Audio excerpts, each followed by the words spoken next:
Fan service. When I say those two little words, something usually appears in a person's mind. The first and probably most prominent is when something sexual happens to a character associated with anime. So basically stuff to appeal to the sexual nature of people. Duh. The second meaning for fan service is literally that. To service the fans. Basically things that can please the fans of a series, a movie, or a show.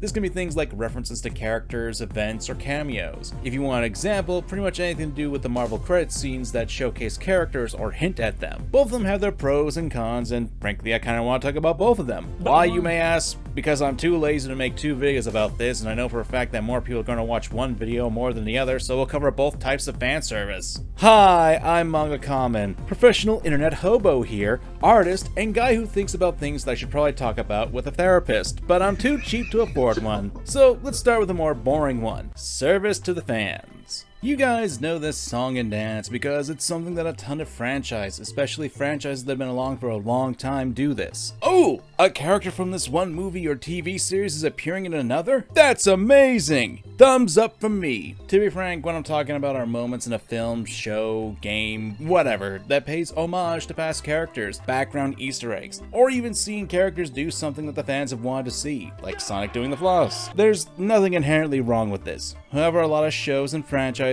use this as a means to draw fans in, and they do it in an artificial way. You can see this in a lot of the hero stuff that is Marvel and DC.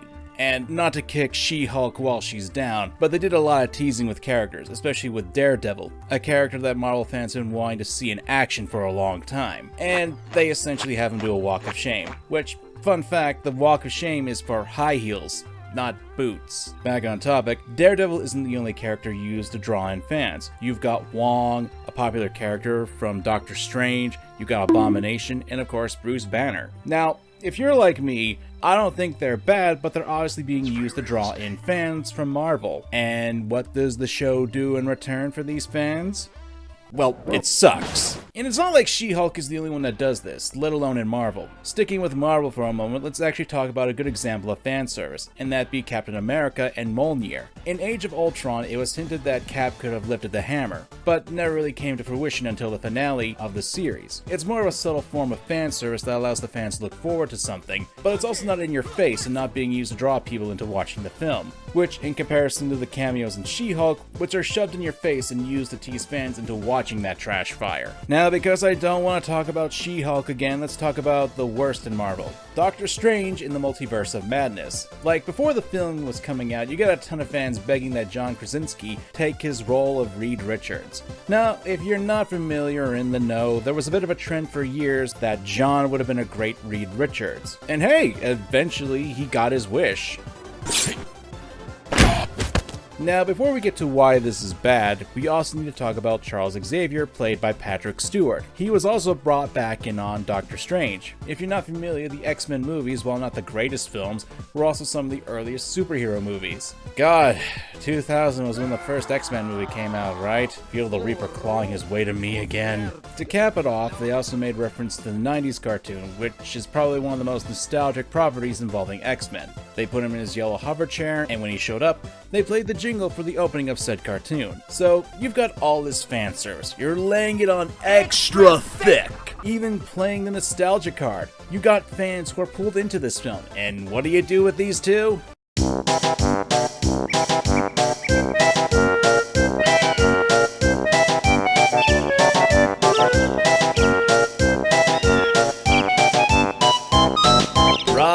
Fucking vote.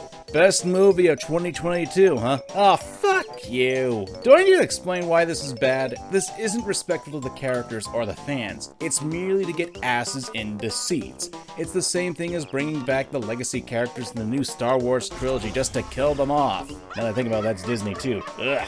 Which is also an issue with this kind of fan service, that if you take a look towards things like Star Wars, that terrible He-Man show from Kevin Smith, or recent cinema, they'll bring back iconic characters from them just to draw people into it and then sideline them for someone else. Like, that to me is a terrible means of fanservice, and probably some of the worst ways to go about it, since not only are you playing on the fans' desires just to get their money, but you immediately just spit in their faces about either killing the character or making them out to be a bad guy or sideline them. That's manipulation of the fans, and if you ask me, that is very disrespectful. Hell, an example that I'm wary of nowadays, and I hope I'm wrong about this, is Hugh Jackman reprising his role as Wolverine. Like, it was just those 5 seconds to rack up over 15 million views and almost 1 million likes. There's a lot of hype here, and while I'm not the hugest fan of the X-Men movies of old and have issues with Deadpool, I mean, come on, this is something that people have been begging to see in the silver screen for years. We've gotten cartoons where the two heroes interacted. Hell, you had Deadpool voiced by Dio, and people went nuts over that even though that show sucked. People want to see these characters. They want to see them again. They're iconic, and the filmmakers will exploit that. I'm not saying that this is something that Wolverine and Deadpool will do, but I'd be lying if I wasn't a little bit skeptical at Marvel Studios nowadays when it comes to the quality of their writers. Now, since I don't want this part of the video to be nothing about Marvel, let's look at a few other different series while we're in this topic.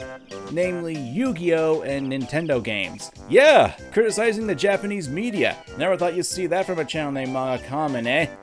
Yeah, I've done it before, but no one seems to care. Let's start with Yu-Gi-Oh! And I'm gonna be honest, I'm planning on a more extensive video talking about the fan service in this series.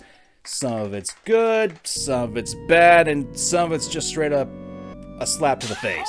Yu-Gi-Oh! Arc V's fan service in particular. For those who aren't aware, in the 5th rendition of the Yu-Gi-Oh! Anime, we had a number of previous characters be reintroduced from various generations of Yu-Gi-Oh! This was done of a bit of a fan service since during the development of Arc 5, the film of Dark Side Dimensions was being made during the same time and featured a number of returning Yu-Gi-Oh! Characters. Ian managed to get back some of the dub voice actors too. Brooklyn Rage! It's my own personal headcanon as to why no original characters showed up in the Arc 5 series. You had characters such as Jack Atlas, Fuck You Crow, Asuka Tenjoin, Edo Phoenix, and Kaito. Now, as I've already stated, bringing back characters from previous series is always a good idea.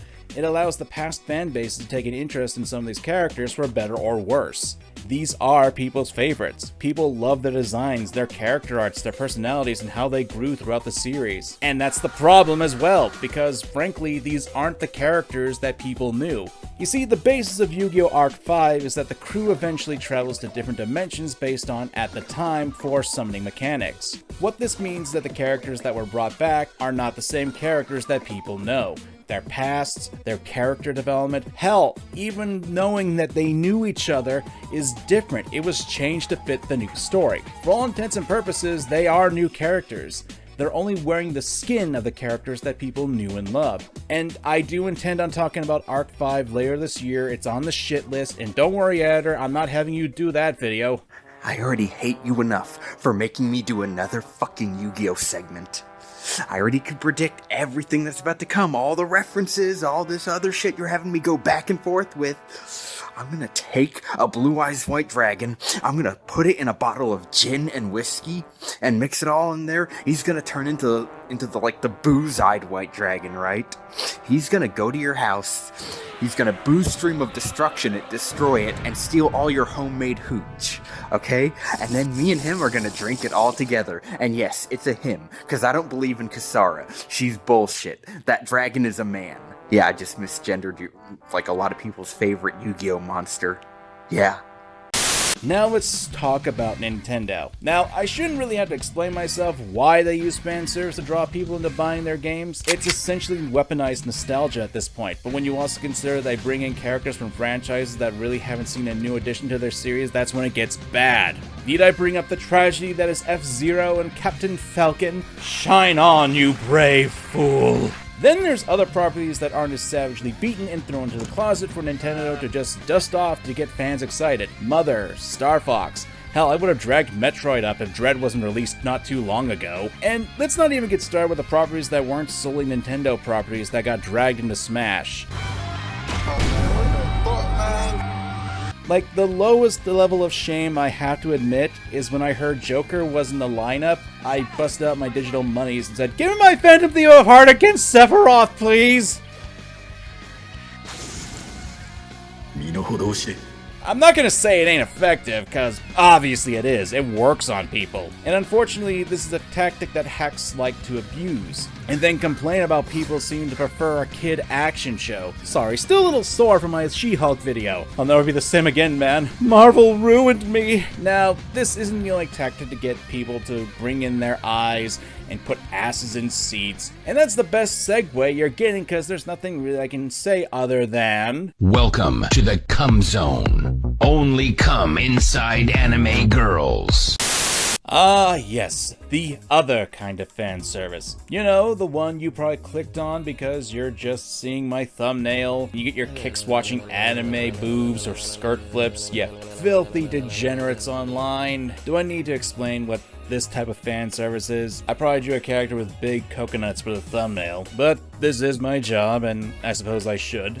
Fan service in this sense is used to please the fans, and it's obviously got its origins in anime. But as I rambled on for a few minutes earlier, the term can honestly have different meanings. In this sense, it clearly refers to things such as cheesecake and beefcake, basically the sexualization of female and male characters. It's often used as a means of rewarding the viewers or enticing them.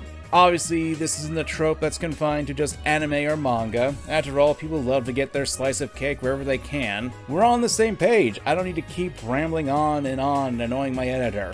Let's get to the nitty-gritty. When you really boil it down, the fan service here and the stuff I rambled on is essentially the same. The only difference is what's being bait, what's dangling in front of the audience, sometimes literally. A lot of the issues with this type of fan service are the same as the prior. It's used as cheap fodder to draw in the eyes of the crowd. Of course, there are a whole other issues with this type of fan service, so let's get this out of the way because it's the most obvious. Fan service of underage characters is definitely creepy. Funnily enough, one of my best examples here is Yu-Gi-Oh again, specifically Yu-Gi-Oh! Zexal. Now, I know my editor is going to complain if I show the footage. Well, I'm not doing that, mainly because I don't want to show the scenes because the cast is 13 years old. Me saying that should already be raising red flags in your guys' heads. I am not down for this kind of fan service, so allow me to introduce Kotori Mizuki, or Tori Metals if you're a dub snob. Are there barf bags on this flight? Again, 13 years old, at best. And she is the main focus of fan service for a show that is supposed to promote trading cards. Things from her extremely short skirt with many shots of her legs, various outfits, including a tomato for some reason, and even had a very uncomfortable scene as well that involves a towel, and that's all I'm going to say. I don't think I have to say why this is bad, especially in a show about trading cards. The thing about fan service is that it has its place, but underage characters for this is just wrong. Now, you can say that this is a cultural thing because a lot of anime is geared towards a teenager male demographic.